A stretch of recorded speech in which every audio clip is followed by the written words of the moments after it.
Considering a software as a service business model, what are the most important metrics or KPIs?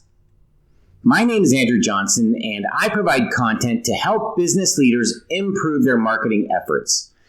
If you like this video, please hit the like button, and if you want to be notified of new content, subscribe to the channel. Here's the deal. There are a lot of KPI metrics out there, but you really need to focus on the metrics specific to your business success. In this video, I will provide 5 metrics I feel are important when measuring a SaaS business. So, a SaaS model is a subscription business. You invest in development and marketing of your software in addition to your customer support costs, and then you recoup that investment over time. It's not like the traditional model of gaining a customer and attributing revenue of, say, $300 on day one. With most SaaS models, it could take a couple years to make that revenue. And then if you lose that customer earlier than that, well, you could lose money. Therefore, it's challenging in the early days of a SaaS business because you want to invest in growth, but the more customers you acquire, the larger this cash flow issue becomes. At the same time, it's necessary to invest in growth to gain traction and cross the chasm.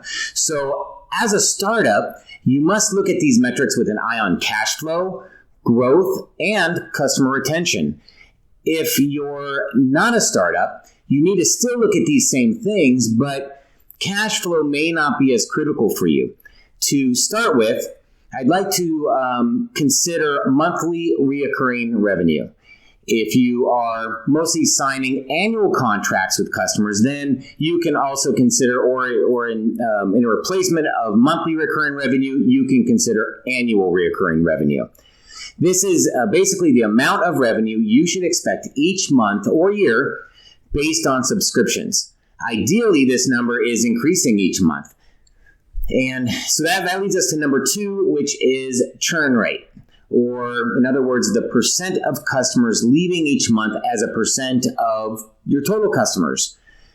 Like MRR, you can also calculate this on an annual basis. The point is, if your churn is increasing at the same time as your MRR, or they're both increasing at the same time, you need to find out why.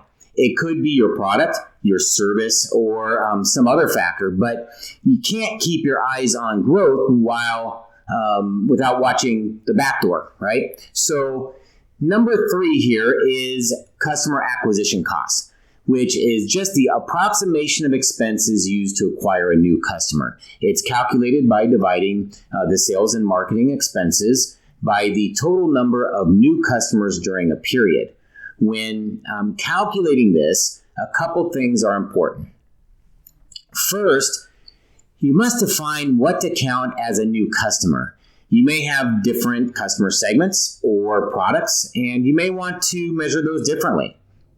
Second, you must define what is included as a sales and marketing expense. I calculate the acquisition cost for each marketing program and channel. I personally don't include activities not directly relating to a lead acquisition. For example, creation of a brochure or website maintenance costs. That's because I'm interested in looking at the incremental cost of a new customer rather than the ROI of all marketing department investments. Okay, number 4 is average revenue per customer or user. For this KPI, you divide the monthly recurring revenue by the total number of paying customers for the period. For most SaaS subscription businesses, it makes sense to calculate this monthly.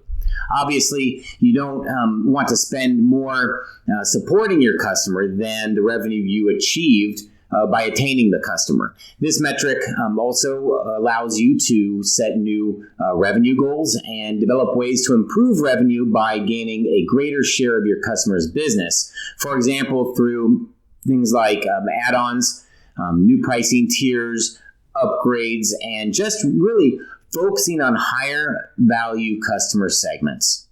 Now, Moving to number 5, this is, I'd like to talk about lifetime value. Lifetime value is the average gross margin of a customer over the average life of that customer. It allows you to understand the value of a new customer over their average lifetime. You can then compare this to metrics including your customer acquisition cost and customer maintenance costs to see how profitable your customers may be. So this measurement takes into account some of the other metrics, including customer churn rate, customer acquisition cost, and average revenue per user. There are, and I should say there are a number of different ways to calculate this metric. But one common way is to divide the average revenue per user in recurring revenue by the churn rate.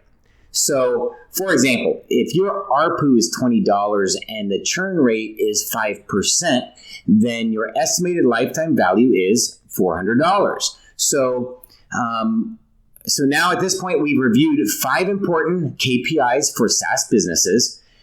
Did I miss anything? If so, please let me know in the comments, and don't forget to like the video.